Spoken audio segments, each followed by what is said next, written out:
Tennessee Valley across the table brings locals, often strangers with different views, together to have a conversation, not to debate issues, but to learn who we are as people.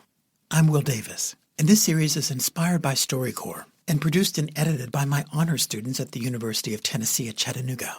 This episode is by Koy Skinner.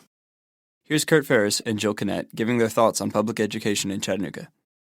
I guess education's one of my pet projects, and the fact that you're condemned at birth by the zip code is just so unfortunate. You know, here in Chattanooga, we released these school statistics and got, 37% of the kids reading at grade level in third grade. And if you're not there, you probably won't graduate from college. The literacy, I've been told, it takes a generation to change it.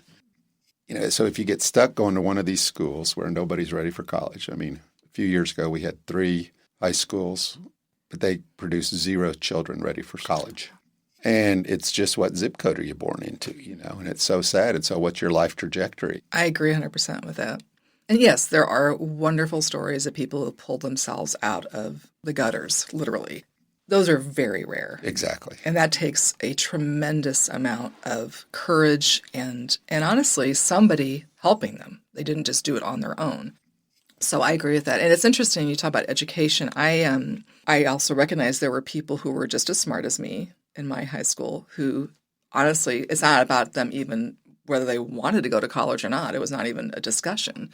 You know, no one in their family had ever gone to college. They were excited to actually be graduating high school. And there wasn't a hope. There was nothing. It was just like, well, yeah, I'm just going to go work at a retail store somewhere, and that's my life, and maybe I'll have kids or whatever. I don't know. I mean, that was it.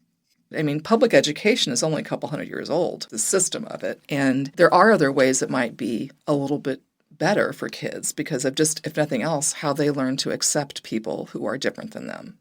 Again, kind of this, what we're trying to do here of understanding where people are and why they are. That was Jill Kinnett and Kurt Ferris, and I'm Koy Skinner, an honors student at the University of Tennessee at Chattanooga studying creative writing. I produced this piece with help from my classmates and Will Davis at the UTC PodLab.